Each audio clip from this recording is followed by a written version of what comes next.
ශ්‍රී ලංකාවේ ලිංගික අධ්‍යාපනය කියලා කියන්නේ සාමාන්‍යයෙන් බොහෝ වෙලාවල් වල ප්‍රසිද්ධියේ කතා නොකරන මාතෘකාවක්. ඒ නිසාම අපේ රටේ මිනිස්සුන්ට අපේ රටේ දරුවන්ට මේ පිළිබඳව තියෙන්නේ Tamanට අවශ්‍ය දැනුම හොර රහසේ සොයා ගැනීමට ඇති කුතුහලයක්. බොහෝ තැන්වල ඔබ මේ වීඩියෝව නරඹන YouTube එක ඇතුළෙම ඒ පිළිබඳව විග්‍රහ කරන වීඩියෝස් බොහෝ දෙනෙක් නරඹන්නෙත් ඒවා ඔස්සේ ඇතැම් ගැටලු වෛද්‍යවරුන්ට යොමු කරන්නෙත් අන්න ඒ නිසාමයි. ඉතින් ඒ අතර ගැහැණු හෝ පිරිමි මේ දෙපාර්ශ්වයටම නිවැරදි ලිංගික තෘප්තියක් ලබා ගැනීම සඳහා වැඩි වේලාවක් අපහසුවකින් තොරව යහපත් ලිංගික ශක්තියක් සහ වැඩි වේලාවක් ලිංගිකව එක්වීමේ හැකියාවක් පවත්වා ගැනීමට සමස්ත සෞඛ්‍යයට සහ සම්බන්ධතාවයන් වල තෘප්තියට අතිශයම වැදගත් කියන කාරණේ විශේෂයෙන්ම සඳහන් කරන්න ඕනේ. ඉතින් නිරෝගී ජීවන රටාවක් අනුගමනය කිරීමත් නිවැරදි ආහාර තෝරා ගැනීමත් මගින් මේ කියන අරමුණ සාක්ෂාත් කරගත හැකියි. ආහාර සම්බන්ධයෙන් ගත් කල සමහර විශේෂිත ආහාරවල අඩංගු පෝෂ්‍ය පදාර්ථ සහ රසායනික සංයෝග මගින් රුධිර සංසරණය වැඩි දියුණු කිරීමත් හෝමෝන මට්ටම සමතුලිත කිරීම සහ ශක්ති මට්ටම ඉහළ නැංවීමත් තුළින් කෙනෙකුගේ ලිංගික ශක්තියට ඍජුවම බලපෑම් එල්ල කළ හැකියි. ඉතින් මේ වීඩියෝ හරහා ඔබේ ලිංගික ශක්තිය එහෙම නැත්නම් සෙක්ෂුවල් ස්ටැමිනා එක පිළිබඳව එහෙම නැත්නම් ඒක සැලකිය යුතු ලෙස වැඩි දියුණු කළ හැකි සහ වැඩි වේලාවක් ලිංගිකව එක්වීමට උපකාරී වන බ්‍රිතාන්‍ය සරසවියක් මගින් තහවුරු කරගත් ප්‍රබල ආහාර වර්ග 10ක් පිළිබඳවයි විස්තරාත්මකව කතා කරන්න බලාපොරොත්තු වෙන්නේ. රැඳෙන්න කියලා ආරාධනා කරනවා අදත් මේ වීඩියෝවේ අවසාන තත්පරය තෙක් හවුස්වයිෆ් නාලිකාව සමගින්.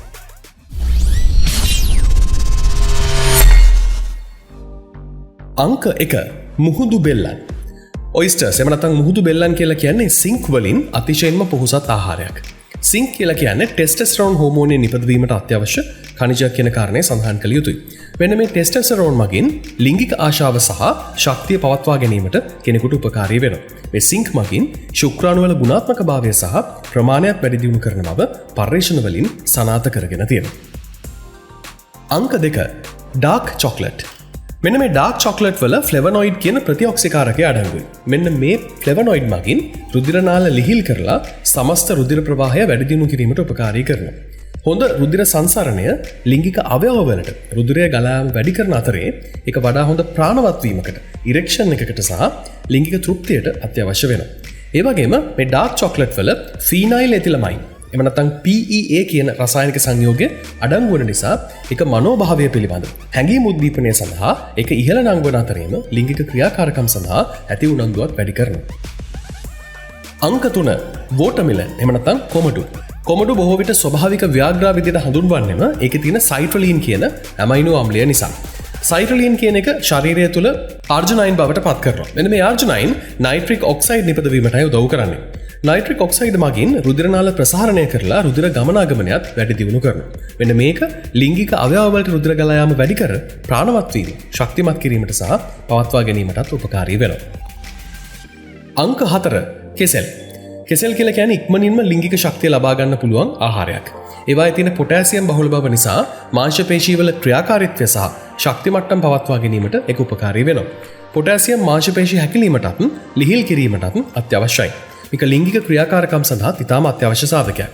ඒ වගේම තමයි කෙසෙල් වල බ්‍රෝමලයින් කියන එන්සයිම අඩංගු වන අතර ඒක ලිංගික ආශාව වැඩි කරන බවටයි දැනට සොයාගෙන තියෙන්නේ.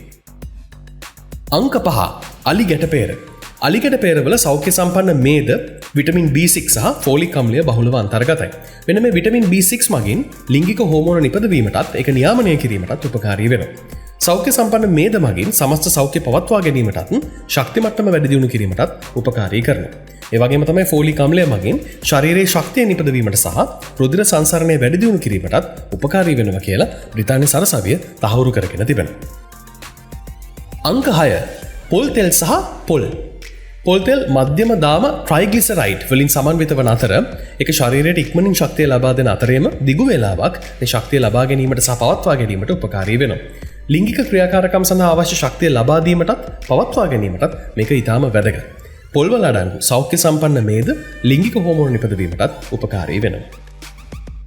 අංක 7 රතු මස්. රතු මස් වල සිංක් සහ එල් කානිටයින් කියන ඇමයිනෝ අම්ලය බහුලව අඩංගු වෙනවා. සිංක් ටෙස්ටෙස්ටරෝන් මට්ටම ඉහළ නැංවීමට උපකාරී වෙනවා වගේම මේ එල් කානිටයින් මගින් රුධිර ප්‍රවාහය වැඩි දියුණු කරලා ශක්ති මට්ටම ඉහළ නැංවීමත් සිද්ධ කරනවා. ඉතින් කොහොම වුණත් සෞඛ්‍ය ගැටලු වළක්වා ගැනීම සඳහා මස් මධ්‍යස්ථ ප්‍රමාණයෙන් සහ මේදේ අඩු කොටස් තෝරා ගැනීමත් ඉතාම වැදගත්. අංක 8 නිවිති. නිවිති නයිට්‍රේට් වලින් පොහොසත් වන අතරේ ඒක ශරීරය තුළ නයිට්‍රික් ඔක්සයිඩ් බවට පරිවර්තනය වෙනවා. නයිට්‍රික් ඔක්සයිඩ් රුධිරනාල විස්තරණය කිරීමෙන් රුධිර සංසරණය වැඩි දියුණු කරනවා.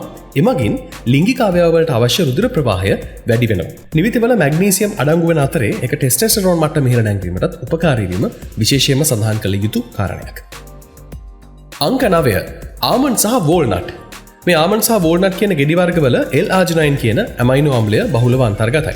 මෙන්න මේ ආජිනයින් ශරීරය තුළ නයිට්‍රික් ඔක්සයිඩ් බවට පරිවර්තනය වෙනවා. ඒක රුධිර සංසරණය වැඩි දියුණු කිරීමට ප්‍රධාන කාර්යභාරයක් ඉෂ්ට කරනවා. මෙන්න මේකෙන් තමයි ලිංගික ක්‍රියාකාරීත්වය සහ ඒක ප්‍රාණවත් වීමේ හැකියාව වැඩි දියුණු කරන්නේ. ඒ වගේම තමයි ඒවයි සිංක් සහ ඔමෙගා 3 මේදාම්ල අඩංගුයි. ඔමෙගා 3 මේදාම්ල හෘද සෞඛ්‍යයට සහ රුධිර සංසරණයටත් අත්‍යවශ්‍ය වෙනවා.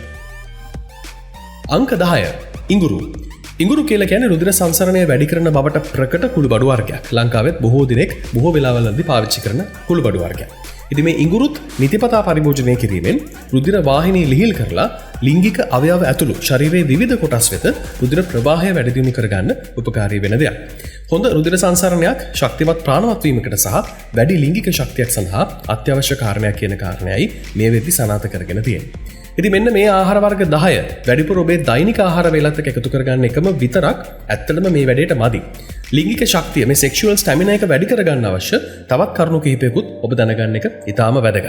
ඉතින් ලිංගික ශක්තිය වැඩි දියුණු කරගන්න මේ කියපු ආහාර වලට අමතරව තවත් බොහෝ සාධක ඇත්තටම බලපානවා. ඒ අතරේ නිරෝගී ජීවන රටාවක් අනුගමනය කිරීමත් එමගින් ආහාරවල බලපෑම වඩාත් ඵලදායී කර ගැනීමත් සඳහන් කළ යුතුමයි.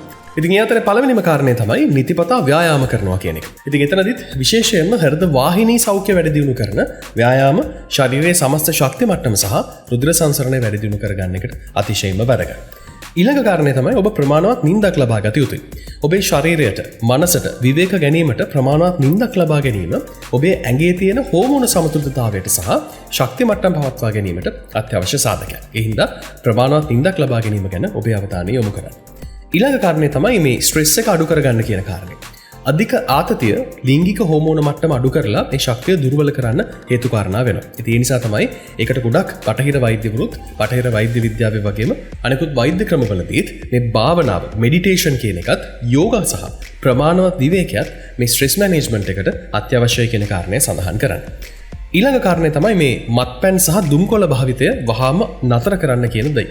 ඉතින් මත්පැන් සහ දුම්කොළ අධික ලෙස භාවිතයත් රුධිර සංසරණයට වගේම හෝමෝන මට්ටමටත් අහිතකර ලෙස බලපානවා. ඒ නිසා ඒ දේවල් වැඩිපුර ගන්න කෙනෙක් නම් එකපාර නතර කරන්න අමාරු නම් එක්ක අඩු කරගෙන ගිහිල්ලා නතරම කරලා දාන්න. එහෙම වුණොත් ඔබට පුළුවන් මේ ලිංගික ශක්තිය සෙක්ෂුවල් ස්ටැමිනා එක කියන එක වැඩි කරගන්න. ඉතින් අවසන් වශයෙන් වැඩි වේලාවක් ලිංගික වෙක්වීම සඳහා අවශ්‍ය ලිංගික ශක්තිය වැඩි කරගන්න නම් ඔබේ දෛනික ආහාර වේලට මේ කියපු ආහාර වර්ග 10 වගේම අපි මේ අන්තිමට සඳහන් කරපු නිවැරදි ජීවන රටාවන් ඔබේ ජීවිතයට ඇතුළත් කරගත යුතුයි කියන කාරණය මතක් කරගන්න ඕනේ. ස්ථිර සහ සෞඛ්‍ය සම්පන්න ලිංගික ජීවිතයක් සඳහා සමබර ආහාර වේලක්, නිතිපතා ව්‍යායාම සහ ආතතියකින් තොර ජීවන රටාවක් අත්‍යවශ්‍යමයි. මේ ආහාර රටාව වෙනස් කිරීමේදී හෝ සෞඛ්‍ය ගැටලු ඔබට තියෙනවා නම් මුලින්ම මේවා පිළිපදින්න කලින් වෛද්‍යවරයෙකු හම්බෙලා එහෙම නැත්නම් පෝෂණ වේදිකයෙකු හම්බෙලා මේ දේවල් කතා කරලා උපදෙස් ගන්න කියන කාරණේ අපි මතක් කරනවා. අදට ගිහින් එන්න ඔබට සුබ දවසක්. ජයෙන් ජය වේවා.